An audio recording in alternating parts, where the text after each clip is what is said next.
do you believe, as some U.S. senators have said and congresspeople have said, that an Iranian influence operation infiltrated the U.S. government? I do not have any reason to believe an Iranian influence operation infiltrated the United States government.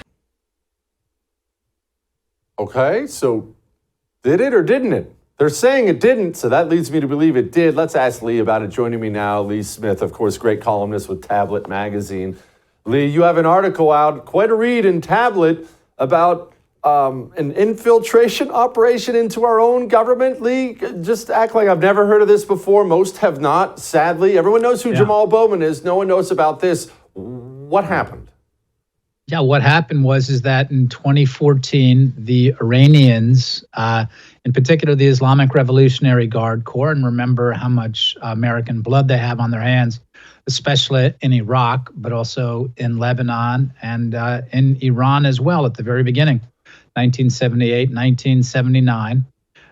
They set up what they call the Iran Experts Initiative. It consisted of several members, several second-generation Iranians spread throughout Europe and the United States who are part of think tanks here in the United States.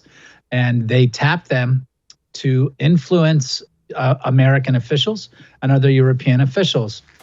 And one of them, one of these Iran Expert Initiative operatives, was pushed into the State Department by Biden's Iran envoy, now suspended, Robert Malley, or actually he's rather officially on leave. The security clearances have been suspended in April of this year.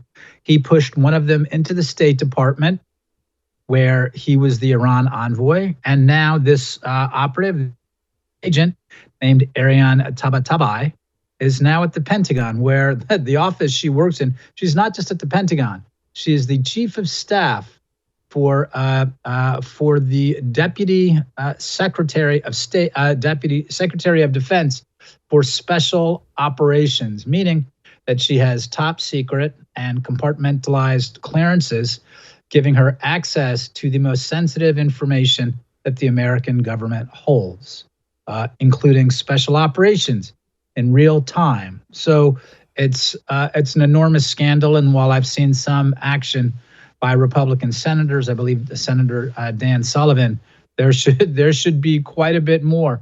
They should be demanding not only her testimony and Malley's testimony, and they should not only have stripped her security clearances, but they should be lining up serious indictments for this. I mean, this is quite clearly espionage. We know it because we have evidence of an email tranche between high-ranking Iranian officials, including this one IRGC official, the former foreign minister of Iran, Javad Zarif, as well as these, I believe there were between 6 and 10 operatives, Iranian operatives, seated into different Western capitals, including Washington, D.C., our own. Jeez. Pretend like I'm stupid, which you know me, that's not difficult. Explain to me why she would still be in her post. Look, even if you didn't fire her, I realize she hasn't been convicted or deported or anything like that. In the very least, that's an immediate suspension. Look, pay her, I don't care. Get her out of that role. What is the explanation for that? Well, as I explain in my piece, I speak with a former CIA official who explains that, look, the optimistic reading is that once the FBI knew about this, they started watching her moves. They have her, as he says, they have her apartment all tacked up. But I think that's unlikely. I think the evidence points to a much less optimistic reading, which is simply that this is, remember, the Iran nuclear deal was Obama's prize foreign policy initiative. And the purpose of that was not to keep Iran from getting a bomb. Anyone who's read the agreement and who understands what the sunset clauses in that agreement understand what it is. It was meant to guarantee the Iranian nuclear weapons program and to give it an umbrella guaranteed by the United States of America. Obama wanted to pass Iran a nuclear bomb. Donald Trump withdrew from that deal in May 2018.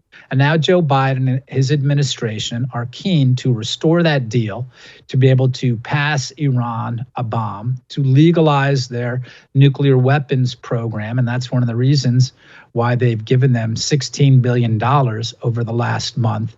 So the reason that they believe it's okay to have an Iranian spy in the American government at these very high level positions is because they believe the Iranians are now an American ally. That's how Obama wanted it. That's how they're acting. That's why this is important to Biden. All of the people who are working on Iran, who are now in the Department and the State Department, these were all Obama people. Robert Malley, the guy who's now, again, sidelined with his clearances suspended. This was Obama's top aide on Iran as well. All the same people are back, right? John Kerry, the Obama-Biden faction, they believe Iran is an ally, and that's why they've downgraded relations with traditional American Middle East allies like Saudi Arabia and Israel, and why they've upgraded relations with Iran. They're arming an ally. That's what's happening. It's that simple. And when you hear people in the press describe it, oh no, they're stopping Iran from getting a bomb.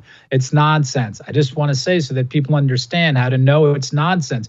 There are clauses in that agreement, right, that are destined to expire over time. These clauses restrict certain Iranian activities. The fact that they're designed to expire over the time, they're called, therefore, sunset clauses, shows what it means. This agreement was never meant to stop Iran from getting a bomb. It was to put it under a protective U.S. umbrella so that the Islamic Republic of Iran, in spite of all the blood it has on its hands, in particular from Iraq most recently, so that they would have an industrial scale nuclear weapons program. That's why. Golly.